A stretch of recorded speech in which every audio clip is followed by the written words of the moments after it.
Loan नहीं चुका पाने के कारण बैंक से नोटिस आ गया है, कई लोग कह रहे हैं सर मुझे नोटिस आ गया बैंक से, तो घबराने की जरूरत नहीं है, आपको कुछ काम करने की जरूरत है। सबसे पहले तो जो मैं बार बार बोलता हूं, आपको चेक करना होगा कि नोटिस आया कहां से।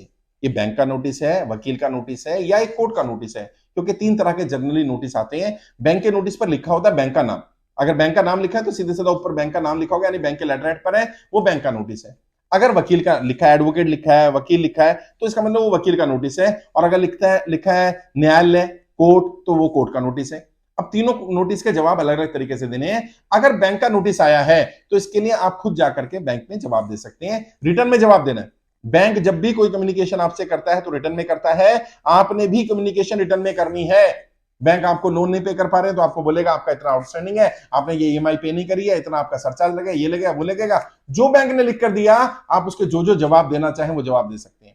आपने क्यों नहीं पे किया है, आपकी स्थिति कैसी हो गई है, आपका व्यापार बंद हो गया, नौकरी छूट गई, कोई दिक्कत आ गई, कोई समस्या आ गई, जो भी आ गई, रिटर्न में लिख करके दीजिए कि ये समस्या आई थी, इस कारण मैं पैसा नहीं पे कर पाया और मुझे इससे रिकवर करने में इतना समय लगने वाला है, इसलिए मुझे समय दिया जाए, या तो मेरे लोन को रीस्ट्रक्चर किया जाए, या मुझे कुछ लीन पीरियड दिया जाए जिसमें मैं ईएमआई ना भी पे करूं तो भी मेरे ऊपर इंटरेस्ट ना लगे, या मेरा लोन की ईएमआई को कम कर दिया जाए, या मेरी ड्यूरेशन को कम कर दिया जाए, या मैं ओटीएस स्कीम में जाना चाहता हूं, वन टाइम सेटलमेंट में जाना चाहता हूं, मुझे वो फैसिलिटी दी जाए। जो भी आप चाहते हैं, समय मांगना चाहते हैं समय मांग सकते हैं, रिस्ट्रक्चर कराना चाहते हैं रिस्ट्रक्चर करा सकते हैं। अगर आप ईएमआई पे करने में समर्थ नहीं है तो कारण बताइए और रिटर्न में दीजिएगा। ओरल कम्युनिकेशन नहीं चलेगा, क्योंकि बैंक ने लेटर दिया था और उसमें लिखिएगा कि आपका इस डेट को लेटर आया था, उसके जवाब में मैं ये लेटर, ये पत्र आपको लिख रहा हूं। अगर मान लीजिए वकील का नोटिस है तो इसका जवाब वैसे तो आप खुद भी दे सकते हैं, बट बेहतर होता है वकील के थ्रू जवाब दिया जाए, और वही जवाब जो उन्होंने पूछा गया है कि इतना ईएमआई है, ये हो गया, ये इतना इंटरेस्ट बन रहा है, ये बन गया, ये आपको जमा कराना है, तो आप उसमें बताइए कि मैं जमा कराने में असमर्थ हूं। आप वकील के थ्रू लेटर भेजिए और उसमें लिखवाइए क्यों असमर्थ है, अपनी सारी स्थिति। और आप बैंक से कम्युनिकेशन कर चुके हैं या कर रहे हैं वो भी बताइए उसको कि मैं बैंक में लेटर देकर गया था या लेटर दिया था, बैंक ने रिसीव नहीं किया, या मैंने लेटर नहीं भेजा है। जो भी आपकी स्थिति है सारी स्थिति उनको बता दीजिए। अगर कोर्ट से नोटिस आ गया है तो कोर्ट के नोटिस में आपको जाना चाहिए, क्योंकि बहुत सारे लोग कोर्ट के नोटिस को अवॉइड करते हैं। देखिए ऐसा होता है, हमारी न्याय प्रक्रिया आपको न्याय दिलाने के लिए है। यदि आप डिफॉल्टर नहीं है, यदि आप विलफुल डिफॉल्टर नहीं है, यदि आपने गलत नहीं किया, यदि आप वाकई पैसा देना चाहते हैं, तो बैंक को, वकील को, कोर्ट को कैसे पता चलेगा कि आप विलफुल डिफॉल्टर नहीं है?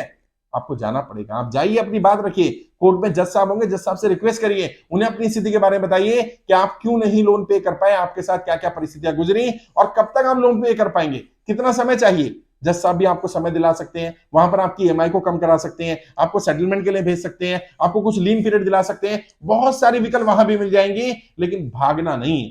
मैंने बताया ये समय भागने का, डरने का नहीं है, ये समय हालातों से लड़ने का है। आप कर्जे की दलदल में फंसे, आप लोन नहीं चुका पा रहे, यकीन मानिए इसमें आपकी गलती नहीं है, इसके लिए सरकार की गलत नीतियां जिम्मेदार है, और सरकार की गलत नीतियों का खामियाजा आपको नहीं भुगतना है।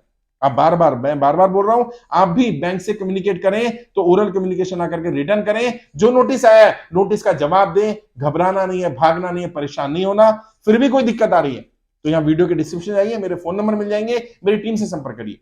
मेरा पेज है शाहनवाज चौधरी भारती। आप यूट्यूब पे मुझे सुन रहे होंगे, फेसबुक पर सुन रहे होंगे, इंस्टाग्राम पे सुन रहे होंगे, वहां पर भी आपको मेरे फोन नंबर मिल जाएंगे। मेरे पेज पर चले जाइए, वहां पहली पोस्ट मिल जाएगी, उसमें फॉर्म के फोन नंबर भी दिए और कर्जा मुक्ति अभियान का फॉर्म भी दिया, उसका लिंक भी दिया है। फॉर्म भी भरिए, खुद भी फॉर्म भरिए और कम से कम 100 लोगों से फॉर्म भी भरवाइए।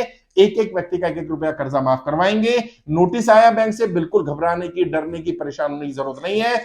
बैंक के नोटिस का जवाब दिया जा सकता है और बैंक तुरंत कार्रवाई नहीं करने वाला है, उसमें समय लगता है। अगर आप कम्युनिकेशन करने लगेंगे तो बैंक को विश्वास हो जाएगा ये व्यक्ति भागने वाला नहीं है, ये व्यक्ति डिफॉल्टर नहीं है, कम से कम बैंक भी आपकी बात सुनने लगेगा।